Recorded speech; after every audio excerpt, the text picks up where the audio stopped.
Buenos días, familia Artio, Centro de Equipamiento Integral. Es un gozo, es un gusto para los que organizamos estas transmisiones en vivo, el poder dirigirnos a ustedes utilizando estos medios. Ahí en sus casas, como familia, les animamos a unirse a este momento de adoración en el que, aunque sea de esta manera, cada quien en sus casas, conectándose, podamos alabar al Señor, glorificarlo y exaltarle. Vamos a tener un momento de oración, luego de eso vamos a tener un pequeño tiempo de alabanza y posteriormente una reflexión de nuestro hermano Joel Calderón. Así que ahí donde se encuentran como familia, les animo a que inclinen su rostro, cierren sus ojos, se tomen de las manos y oremos al Señor. Padre, te damos gracias porque de nuevo nos das la oportunidad de reunirnos, aunque sea como familias en casa. No dejamos de recordar en oración a nuestra patria, a nuestra nación, que en este momento está padeciendo de muchos males definitivamente, y la injusticia es uno de los principales. Te rogamos para que tú traigas, Señor, tu justicia a esta nación, traigas sanidad a esta nación y traigas paz a esta nación, y eso sabemos que solo puede ser posible a través de tu justicia. Glorifícate en esta mañana como familias que estamos conectadas de diferentes partes del país y también afuera del país. Te queremos glorificar, te queremos exaltar, te pedimos que tú te manifiestes en medio de nuestras vidas y que lo que hoy vayamos a aprender de tu palabra pueda ser una vivencia clara en nuestro caminar cristiano. Bendito seas, Dios del cielo y de la tierra, exáltate. Amén y amén. Acompáñenos.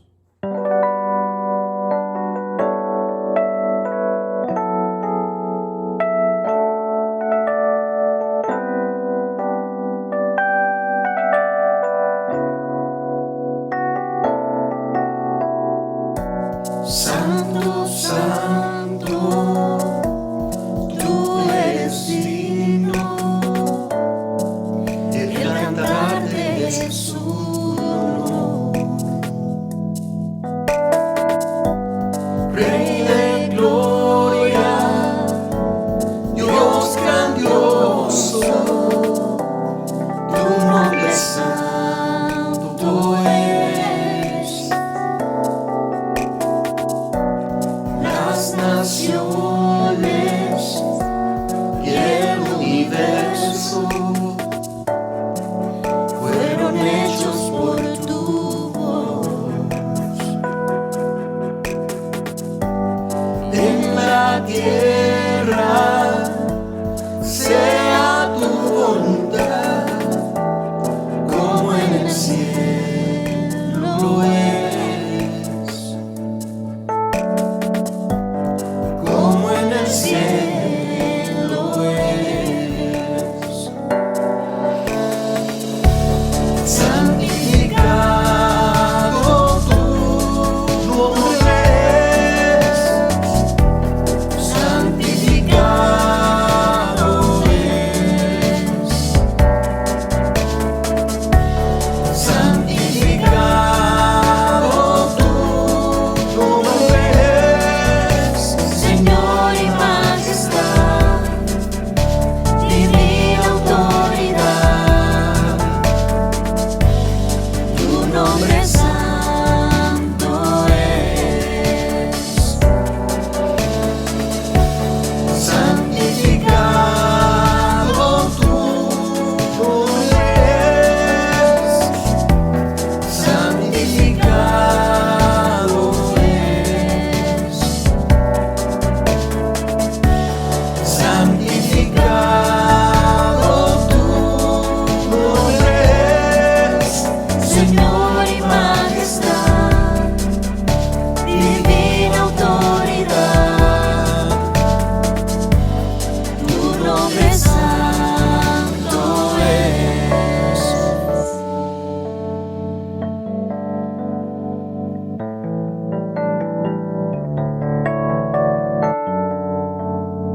más que una canción. Quiero vivir agradecido de todo lo que soy, que haya siempre la pasión de amarte con mi vida entera, porque es más que palabras y es más que una canción. Quiero vivir agradecido de todo lo que soy, que haya siempre la pasión de amarte con mi vida entera, porque es más que palabras y es más que una canción. Santificado tu nombre es, santificado es, santificado tu nombre es, Señor y majestad, divina autoridad, Señor y majestad, divina autoridad, Señor y majestad, divina autoridad, tu nombre santo es.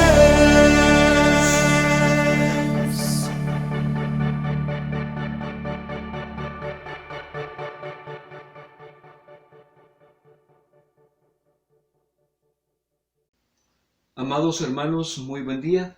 Me toca a mí compartir este día la palabra de Dios. Así que quiero pedirles que oremos un momento para pedir su gracia y su guianza, que sean sus palabras, que sea su guianza y lo más importante, que llegue a nuestro corazón. Entonces, oremos un momento. Padre, te damos gracias, Señor, esta mañana. Te bendecimos, Rey. Te exaltamos porque tú eres Dios, Señor, porque tú estás sobre todas las cosas, Padre. Porque tú eres bueno, Padre, porque nos has dado vida, Señor, porque tenemos tu palabra, Señor, tenemos tu Espíritu Santo, Señor. Señor, pedimos en el nombre de Cristo Jesús que nos edifiques esta mañana, Señor, que nos bendigas, que nos llenes con tu palabra, que aumentes nuestra fe, Señor, que nuestra fe crezca, Señor, y que se haga el árbol más grande, Señor, del campo, Padre.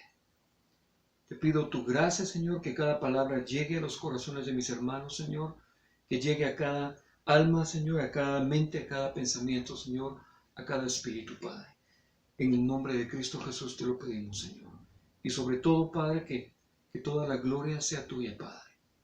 Que seas tú, Señor, el centro, Padre, que seas reconocido, Padre, como el Señor, Dios eterno de nuestras vidas, Padre. Gracias, Señor. Te bendecimos, Padre. Quiero contarles una historia para comenzar. Hace mucho tiempo, en un pueblo lejano, había un niño que aprendió con su familia, con sus primos, con sus tíos, aprendió que el color rojo, que lo que nosotros conocemos como color rojo, el nombre era azul. Y a lo que era azul, le enseñaron que era rojo. Y este niño creció, siguió creciendo. Sin embargo, aún siendo niño, en una ocasión llegaron unos predicadores al pueblo. Y el papá lo envió y dijo, ve a escuchar a aquel predicador. Y entonces el niño fue, y aquel niño tuvo un encuentro con Cristo. Él fue tocado por el Espíritu Santo, su corazón fue llenado, y aquel niño recibió a Jesús. Y lleno de gozo regresó a su pueblo, regresó al lugar donde vivía con su familia, con sus acompañantes. Pero lo que no cambió en su mente fue el hecho de que todavía llamaba rojo a lo azul, y a lo azul y a lo rojo llamaba azul. Esta historia ejemplifica muy bien el tema de esta mañana, porque eso es lo que ocurre cuando conocemos a Cristo.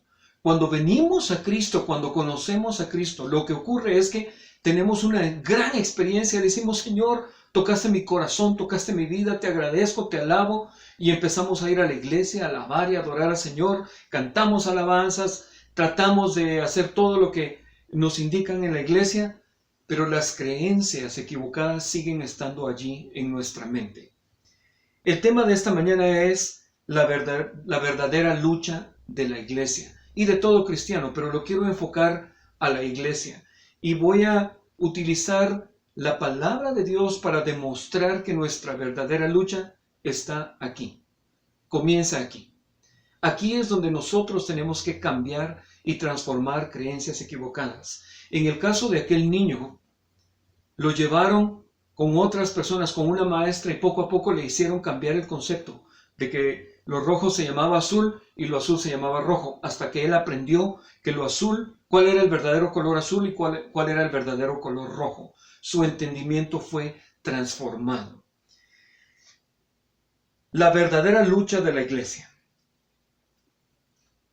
La iglesia cristiana tiene una lucha constante y se utilizan muchos versículos para hablar de batalla espiritual, de que tenemos que pelear contra el diablo, contra los demonios. Pero yo quiero demostrarles con la Biblia hoy que nuestra verdadera lucha está aquí. Y la lucha de la iglesia está contra las creencias equivocadas que el mundo ha sembrado. El mundo ha sembrado, es una frase muy importante. Creencias equivocadas aquí en la mente de todos los seres humanos. La cultura influenciada por Satanás le llama a lo bueno, le llama malo, y a lo malo le llama bueno. Y nosotros crecimos y aprendimos con la influencia de un mundo torcido a pensar como la cultura nos enseñó. Recordemos que en el huerto de Edén, la serpiente le dijo al hombre, a la mujer, en este caso, le dijo a la mujer que comer del árbol era bueno, y cambió lo malo y le llamó bueno. Cuando la serpiente se presentó ante Eva, la serpiente ya tenía un plan, una meta, ya tenía un propósito, y el propósito era sembrar una creencia equivocada en la mente de Eva, para que ésta influenciara a su esposo, y teniendo una creencia equivocada, automáticamente por sí solos se apartaran de Dios. ¿Escuchó lo que estoy diciendo? Esto es muy importante. Creencias equivocadas nos hacen tomar decisiones que nos alejan de Dios. Todo ser humano ha pecado porque ha tomado malas decisiones que le alejan de Dios. Por eso dice 2 Corintios 2:10 y 11, dice, Pablo hablándole a los corintios de un hombre que había pecado y que había herido a mucha gente, y que le estaba diciendo, miren, si ustedes lo perdonan, entonces yo también lo perdono. Leamos. Segunda a los Corintios 2:10 dice, y al que vosotros perdonáis, yo también, porque también yo lo he perdonado. Si algo he perdonado por vosotros, lo he hecho en presencia de Cristo, para que Satanás no gane ventaja alguna sobre nosotros, pues no ignoramos sus maquinaciones. La palabra maquinaciones es precisamente la palabra que significa percepción, propósito, pensamiento, sentido, entendimiento, o en este caso prefirieron traducirlo como maquinación. Entonces, es Pablo, conociendo la palabra de Dios, en lo que nosotros llamamos Antiguo Testamento, las Escrituras, sabía que el diablo opera a través de poner creencias equivocadas, ideas opuestas a la voluntad de Dios, para que nosotros nos alejemos de Dios y estemos lejos de lo que Dios quiere que hagamos, lejos de la voluntad. Cuando la idea ya había sido sembrada en Eva, ella llegó con esa idea, con esa creencia en su mente y en su corazón, y se acercó a Adán, y ella misma solita, con una creencia equivocada, se la transmitió a su esposo, lo convenció, y entonces Adán también pecó. Pedro, por ejemplo, con una buena intención, Pedro es otro ejemplo, con una buena intención, se acerca con Jesús y le dice que esto no te acontezca. Cuando Jesús les dice, miren, es necesario que yo muera en la cruz, voy a llegar a Jerusalén, me van a maltratar, me van a azotar, etcétera, etcétera. Y Pedro, con buena intención, con un corazón sincero, con una intención de ayudar a Jesús para que no le pasara eso en la carne, en su cuerpo, con una buena intención, llega como enemigo al plan que Dios tenía. Y Jesús lo manifiesta. Mateo 16, 22 y 23. Entonces Pedro, tomándolo aparte, comenzó a reconvenirle, diciendo, Señor, ten compasión de ti. Imagínese, estaba diciéndole algo bueno a Jesús, que él no quería que le pasara nada, no quería que le ocurriera todo esto que Jesús estaba anunciando y profetizando. Ten compasión de ti, en ninguna manera esto te acontezca. Pero él, Jesús, volviéndose, mira a Pedro y le dice, quítate de delante de mí, Satanás. Me eres tropiezo, porque no pones la mira en las cosas de Dios, sino que pones la mira en las cosas de los hombres, en lo natural, en lo físico. No estás viendo el plan de Dios, que es un plan eterno. Eres un enemigo. Recordemos que la palabra Satanás significa adversario o enemigo. Lo que Jesús le está diciendo es, Pedro, tus pensamientos son opuestos al plan de Dios, a la voluntad de Dios. Dios tiene un plan y tú estás tratando de guiarme a que yo me aparte de ese plan, aun si ese plan conlleva dolor para mí, pero es salvación para el mundo. Obviamente le estoy agregando una explicación, pero es precisamente esto lo que Jesús le dijo a Pedro. Pedro acaba de recibir una super revelación del Padre cuando le dice esto. Jesús mismo le dice, Pedro acaba de recibir, Maestro, tú eres el Mesías, tú eres el Cristo, el Hijo del Dios viviente. Si usted va a leer todo el capítulo 16 de Mateo, se va a dar cuenta que Pedro acaba de tener esta enorme revelación y Jesús mismo se lo dice. Le dice, no te lo reveló carne ni sangre, sino mi Padre que está en los cielos. Pero 2 minutos después, el carnalote Pedro, habiendo recibido una revelación enorme de Dios, comete el grave error de decirle a Jesús algo que va completamente opuesto a los pensamientos de Dios, utilizando creencias de hombre, creencias influenciadas por Satanás y no viendo el plan de Dios y lo que Dios tenía preparado. 2 minutos después, o 3 minutos, o 5 minutos, si usted quiere ponerle, Pedro se convierte en un adversario al reino de Dios, tratando con buena intención, utilizando pensamientos opuestos a Cristo. Jesús le está diciendo Satanás, enemigo, porque Pedro creía en Cristo, pero seguía pensando conforme al molde del mundo, de la carne, de la cultura, basado en su entrenamiento emocional.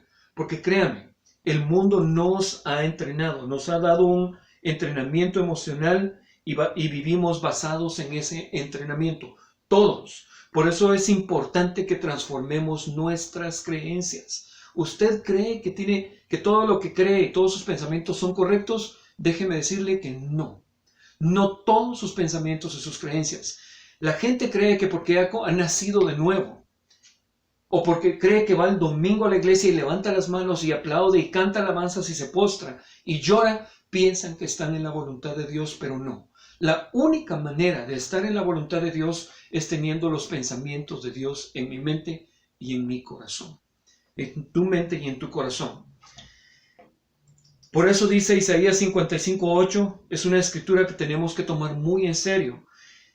Dios les está hablando, profetizando por medio de Isaías. Dios les está hablando al pueblo de Israel y les dice, miren, arrepiéntanse, entonces conviértanse de sus caminos y entonces yo los voy a recibir. Entonces los voy a bendecir. Estoy parafraseando, usted vaya y lea esa escritura por favor. Y lo que Pedro acaba de hacer es una confirmación de lo que profetizó Isaías en esa escritura y esos versículos. Isaías 55:8 y 9 dice, porque mis pensamientos no son vuestros pensamientos, ni mis caminos la manera de hacer las cosas, dijo Jehová. Tampoco mis caminos son vuestros caminos. Como son más altos los cielos que la tierra, así son mis caminos más altos que vuestros caminos y mis pensamientos más que vuestros pensamientos. Entonces lo que Dios nos está diciendo aquí es que la forma en que nosotros pensamos, creemos y actuamos nuestros caminos son distintos y generalmente son opuestos a lo que Dios, a la manera en que Dios piensa y a la manera en que Dios actúa. ¿Por qué? Porque tenemos la influencia desde el huerto de Edén, esa influencia demoníaca que ha estado sembrando mentira en la mente del hombre, creencias equivocadas en la mente del hombre, para que el hombre las adopte en su corazón y siga caminando en esas mentiras. Entonces, mis pensamientos no son vuestros pensamientos. Mire, y tristemente mucha gente utiliza esta escritura como de una manera mística. Es que como hubo un accidente, entonces esos son los caminos de Dios. Eso no es el camino de Dios. Dios no se refiere a eso. Se refiere a los conceptos, se refiere a la forma de ver nosotros el mundo. De hecho, eso sería un pensamiento equivocado. O hay gente que dice, como mi primo se casó con aquella mala mujer, no conocemos los caminos de Dios. Pero ese no es el camino de Dios, esa fue decisión de tu primo, no del camino de Dios. Dios no lo guió a que se casara con esa mujer. Él tomó su propia decisión de casarse con esa mujer. No tomemos esa escritura de una manera mística. Tomémosla en el contexto correcto. Dios dice, hablando de los conceptos, el concepto de Dios de amor es este, y el concepto de nosotros de amor es este, el que nos ha enseñado el mundo equivocadamente. Ética es este, de Dios, y ética es este. Como alguien dijo, utilizamos la misma palabra con distintos diccionarios. Dios dice amor y en su mente tiene su propia definición, su diccionario que Él ha hecho. Y nosotros utilizamos el diccionario del mundo. Usando la misma palabra, tenemos conceptos distintos.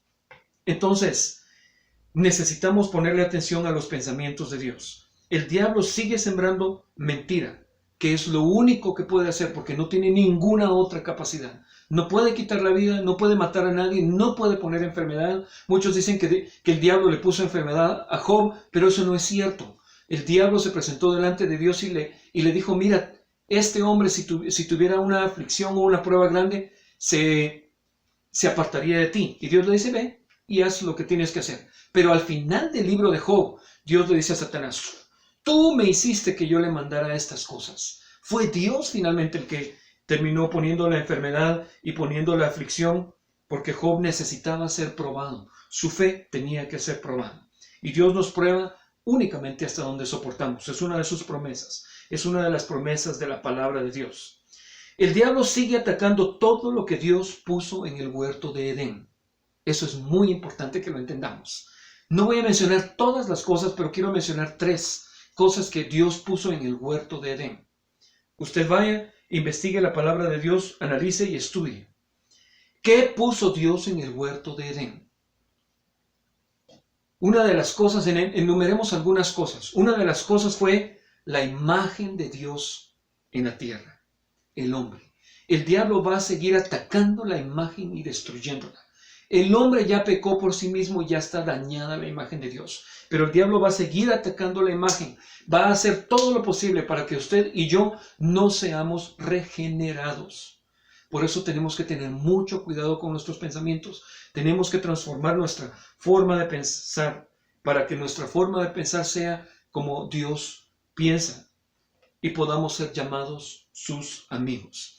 La otra cosa que Dios puso en el huerto y que el diablo sigue atacando es la familia.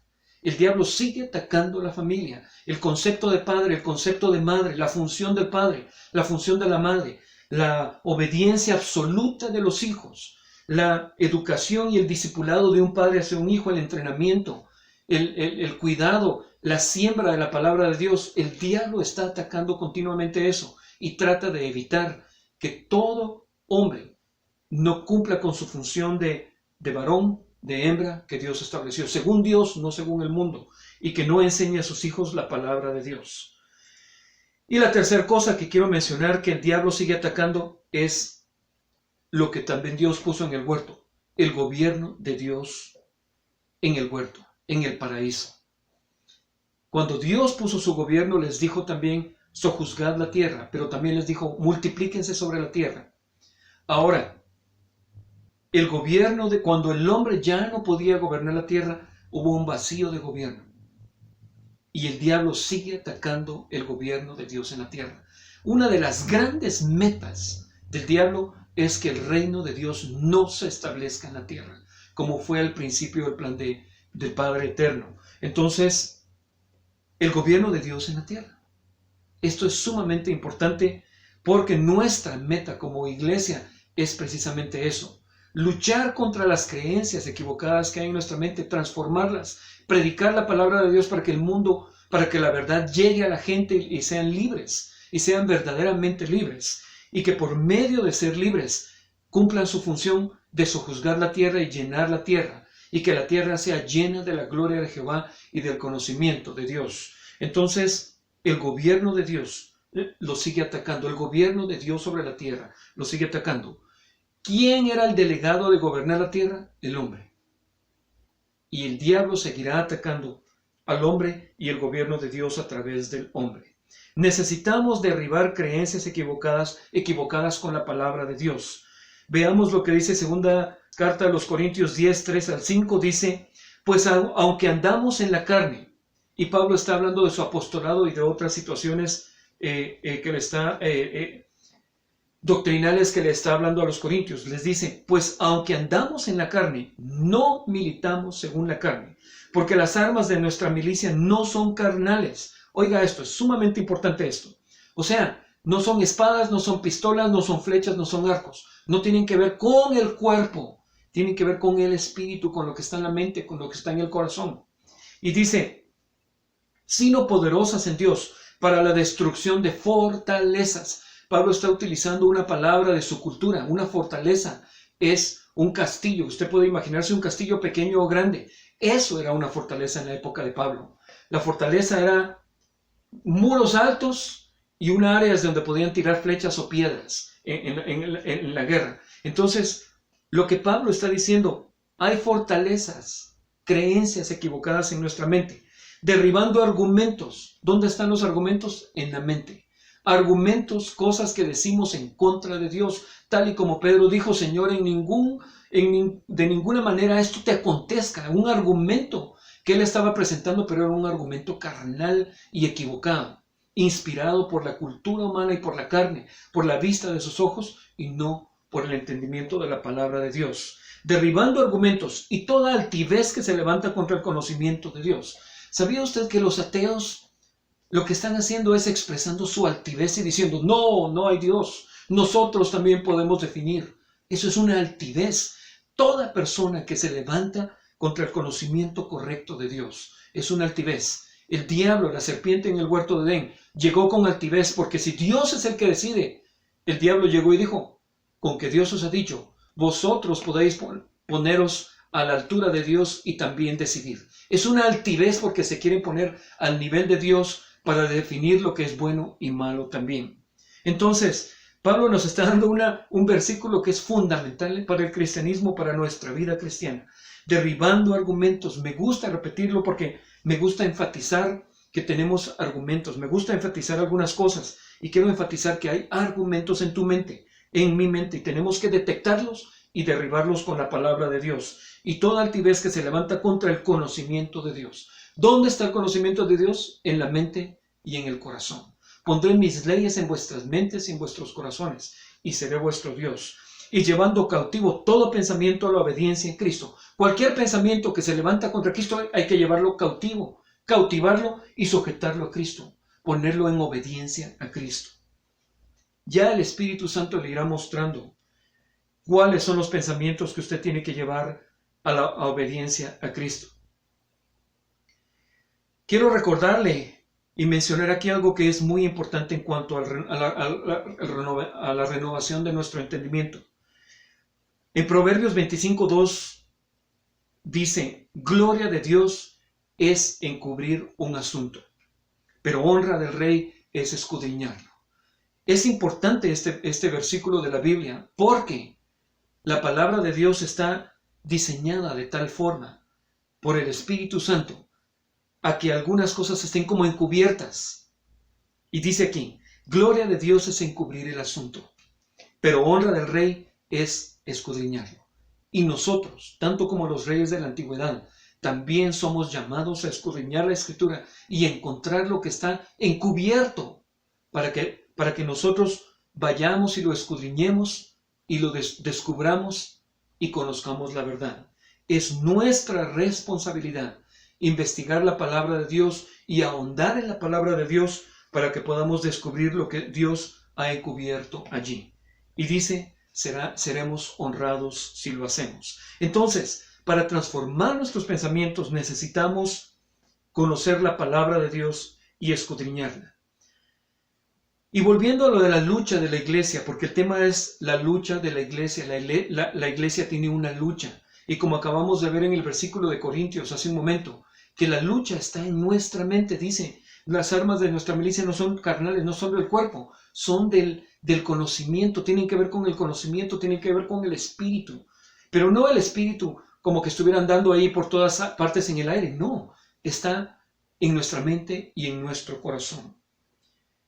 Porque el diablo llega y ataca de la misma manera que atacó a Eva, de la misma manera que incitó al rey David, de la misma forma que se presentó ante Cristo, con palabras. Si hay una guerra espiritual, ocurre con palabras, con argumentos, con debate de creencias. Y si tuviéramos más tiempo, podríamos ver el original en griego para darnos cuenta que cuando dice en Apocalipsis que hubo una batalla, está hablando de una argumentación entre dos mundos, los ángeles y los demonios. Entonces, quiero leer Efesios 6:10, que es una escritura muy usada por la iglesia cristiana para decir que estamos peleando contra demonios. Pero no dice eso, yo lo voy a demostrar ahora. Y ya demostré en parte que nuestra lucha no es ni contra demonios ni contra la parte física del ser humano. Es contra la mentalidad del mundo. Entonces, Efesios 6:10. Por lo demás, hermanos míos, fortaleceos en el Señor y en el poder de su fuerza. Vestíos de toda la armadura de Dios, para que podáis estar firmes contra las acechanzas del diablo, porque no tenemos lucha contra sangre y carne, sino contra principados, contra potestades, contra los gobernadores de las tinieblas de este siglo, contra huestes espirituales de maldad en las regiones celestes. Hemos hablado tantas veces de este versículo y hemos escuchado tanto. Pero si usted ahonda un poco más en el versículo y tiene el interés, el anhelo de descubrir lo que Dios ha encubierto en estas palabras, se va a dar cuenta al ir a revisar que la palabra principados y las palabras donde habla de gobernadores y donde habla de principados y gobernadores, está hablando de magistrados, gente que imparte justicia. Y es la misma palabra que se utiliza en varias partes del Nuevo Testamento para hablar de magistrados que ejercen autoridad en un tribunal o en una corte. Entonces, lo que esta escritura está diciendo, y quiero repetir básicamente el versículo 6:12, porque no tenemos lucha contra sangre y carne, sí. Y como la gente dice, pues no es lucha contra sangre y carne, entonces contra espíritus. No. Ahí no está diciendo contra espíritus. Está diciendo, miren, la sangre y la carne, si usted va al Antiguo Testamento, dice que la sangre y la carne, no comerás la carne con su sangre porque la sangre es la vida de la carne. Lo que está hablando es de la parte física del ser. Está hablando de comer animales en el contexto del Antiguo Testamento. No lo puse aquí porque es muy amplio lo que tenía que decir, pero usted puede revisarlo. Y entonces, cuando la Biblia está hablando de carne y sangre, está refiriéndose a la parte física del ser humano, pero falta otra parte que no está tomando en cuenta usted, que es la mentalidad. Es lo que yo acabo de decirle, que el diablo llegó con una mentalidad a sembrar una idea en la mentalidad de Eva para que Eva lo sembrara en Adán y para que después de haber pecado ellos y apartarse de Dios, esa mentalidad pasó a todos los hombres. Y el diablo sigue influenciando con ese tipo de mentalidad. Entonces,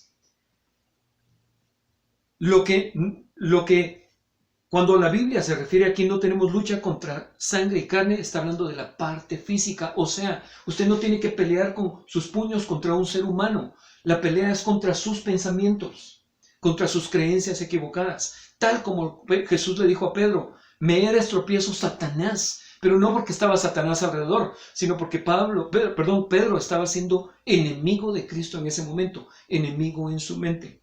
Entonces, carne y sangre se refiere a la parte física, a la parte humana. No estamos peleando, no hay que agarrar una pistola y matar a alguien, no es eso.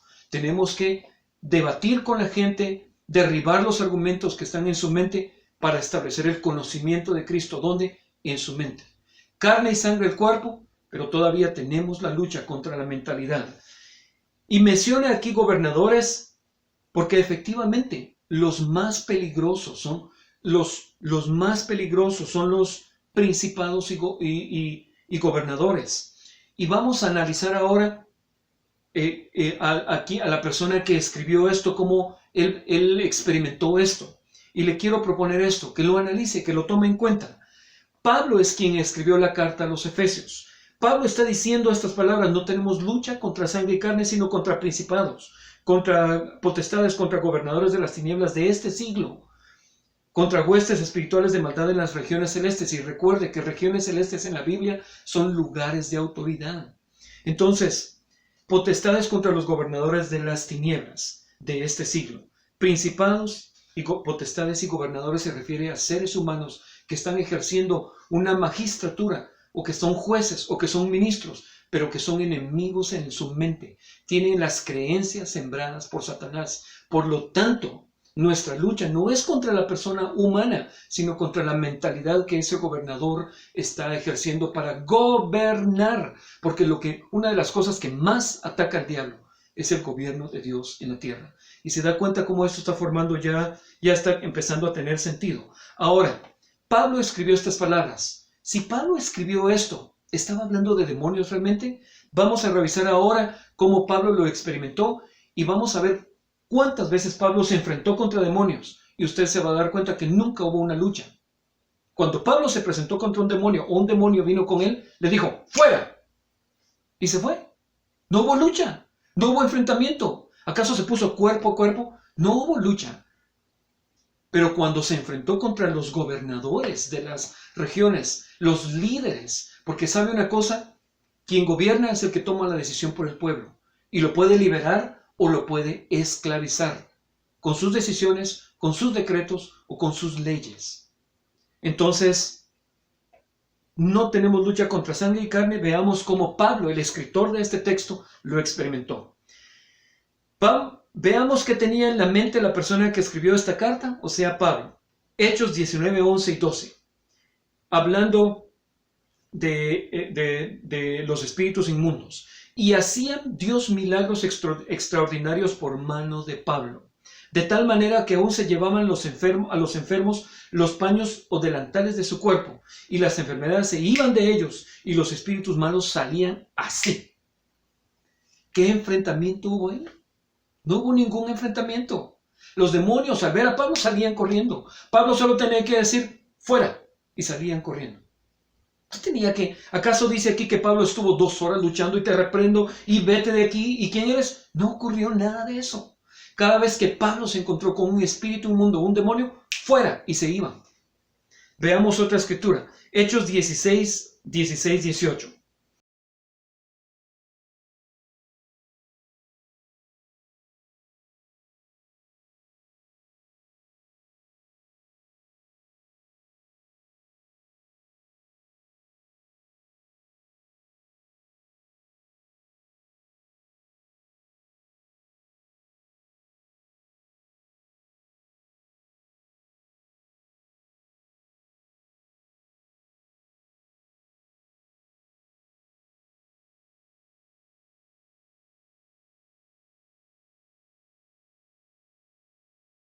¿Cuánto tiempo se tardó Pablo en que saliera el espíritu inmundo?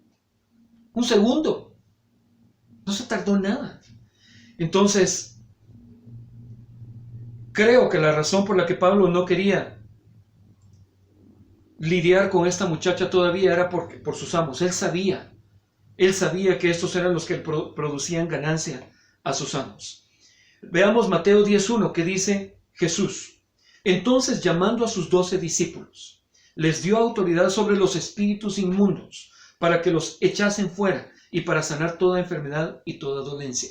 ¿Qué batalla espiritual hay allí? ¿Qué lucha hay? ¿Qué enfrentamiento? Simplemente les dio autoridad sobre los espíritus inmundos para que los echasen fuera. ¡Fuera! ¿Cuántas veces Jesús peleó con un demonio o luchó con un demonio? Nunca. Simplemente les dijo, fuera. Cállate, silencio, fuera, déjalo. Veamos también lo que dice Lucas 10, 17 al 20. Volvieron los 70 con gozo porque Jesús los había enviado a predicar a diferentes ciudades, diciendo, Señor, aún los demonios se nos sujetan en tu nombre. Y les dijo, yo veía a Satanás caer del cielo como un rayo. He aquí os doy potestad de hollar serpientes y escorpiones y sobre toda fuerza del enemigo y nada os dañará. Pero no os regocijéis de que los espíritus se os sujetan. ¿O acaso les dijo? No os regocijéis que cuando estáis en la lucha contra los demonios vosotros lográis vencer después de 2 o 3 horas de lucha. No. No os regocijéis de que los espíritus se os sujetan. Y sujeción significa fuera. Váyase para allá. Como un soldado o como alguien que está bajo autoridad. Sino regocijaos de que vuestros nombres están escritos en los cielos. Ahora veamos, y hay un montón más de escrituras, pero creo que es suficiente. Ahora veamos con quienes sí tuvo problemas Pablo. Con quienes sí Pablo luchó, pero luchó con argumentos por establecer el conocimiento de Dios. No fue una lucha contra demonios, fue una lucha contra creencias equivocadas. Sí, que el diablo había sembrado, pero no era contra demonios, era contra los mismos hombres. Escuche ahora, Hechos 16, 19. Continuamos con la historia de la muchacha a la que Pablo acaba de liberar, que tenía un espíritu de adivinación. Continúa la historia y dice, pero viendo sus amos que había salido la esperanza de su ganancia, prendieron a Pablo y a Silas y lo trajeron al foro ante las autoridades. ¿Quiénes lo prendieron? ¿Seres humanos o demonios? Seres humanos. Y escuchen, ¿lo trajeron ante quién?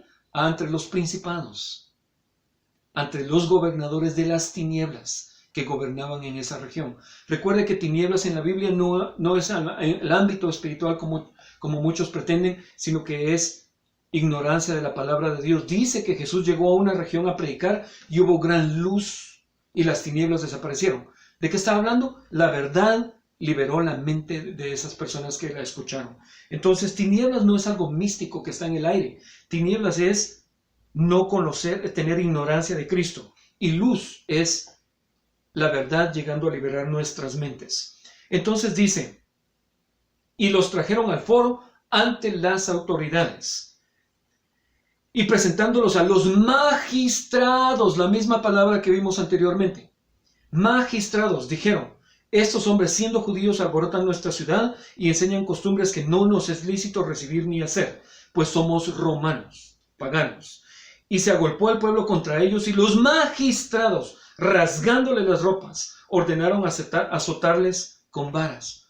¿Con quién tuvo aflicción Pablo? Con seres humanos que estaban en autoridad. Pablo bien sabía, no tenemos lucha contra sangre y carne. Pablo no estaba pensando en matar a esos magistrados físicamente o humanamente. Él sabía que no era su lucha contra la parte física, corpórea del ser humano, sino contra sus creencias. Entonces, veamos Pablo en la ciudad de Damasco, Hechos 9, 23 y 24. Pasados muchos días, los judíos resolvieron en consejo matarle. ¿Quiénes? Seres humanos, judíos. Su lucha fue contra seres humanos. Pero sus acechanzas llegaron al conocimiento de Saulo, y ellos guardaban las puertas de día y de noche para matarle. Judíos, no demonios, hombres. Hechos 9, 28. Y estaba con ellos en Jerusalén y entraba y salía, y hablaba denodadamente en el nombre del Señor, y disputaba con los griegos, pero estos procuraban matarle. ¿Quiénes procuraban matarle? Allá eran los judíos, aquí son los griegos, seres humanos. ¿Por qué? Porque discutía con palabras con ellos. Esa discusión es la verdadera batalla espiritual, la verdadera lucha espiritual que tenemos, de convencer al otro y de que él me convenza a mí. Es una lucha, a ver quién logra convencer al otro y derribar los argumentos y las creencias equivocadas que vimos en uno de los versículos anteriores. Pablo en Jerusalén también dice, Hechos 13:50, pero los judíos instigaron a mujeres piadosas y distinguidas. ¿Acaso dice, pero los demonios instigaron a otros demonios? No dice eso. Los judíos, ya con una mentalidad opuesta al mensaje de Pablo, el diablo ya no necesitaba hacer nada. Habiendo puesto una mentalidad negativa, ya era suficiente para que solitos ellos se aferraran por tradición o por orgullo a sus creencias equivocadas y que ellos fueran enemigos de Cristo. Y a los principales de la ciudad, volvemos a encontrar la palabra otra vez, los principales, los líderes de la ciudad, y levantaron persecución contra Pablo y Bernabé y los expulsaron de sus límites. Si usted dice que fueron demonios los que hicieron esto, usted le está agregando al texto, porque eso no dice el texto. Y yo le estoy demostrando con los versículos que nuestra lucha es contra la mentalidad, contra creencias equivocadas, con todos los versículos que he puesto anteriormente. Usted puede seguir investigando y va a darse cuenta que en todas las partes donde Pablo tuvo lucha, tuvo enfrentamiento, fue contra seres humanos que tenían creencias opuestas a lo que Pablo estaba diciendo. Quiero terminar ya con esto y yo quiero hacer una exhortación a la iglesia cristiana en general. Quiero hablarle a los pastores. Hermanos pastores, ustedes están en autoridad, pero no sea que ustedes estén enseñando cosas que no están con el conocimiento de Dios, que son opuestas al conocimiento de Dios. Es necesario que ustedes prediquen Biblia al 100%, en su contexto correcto, sin sacarla del lugar. Y es necesario que ustedes, hermanos que invocan el nombre de Cristo junto con todos los que creemos, los que hemos sido santificados por la fe, es necesario que cada uno lea la Biblia y la investigue, que hagamos como el ejemplo tradicional, como los de Berea, que fueron más nobles que todos los de las demás ciudades que había visitado Pablo, que los de Filipo, que cuando ellos escucharon a Pablo, los judíos de Berea fueron a las Escrituras y ellos investigaron si lo que Pablo estaba diciendo era cierto.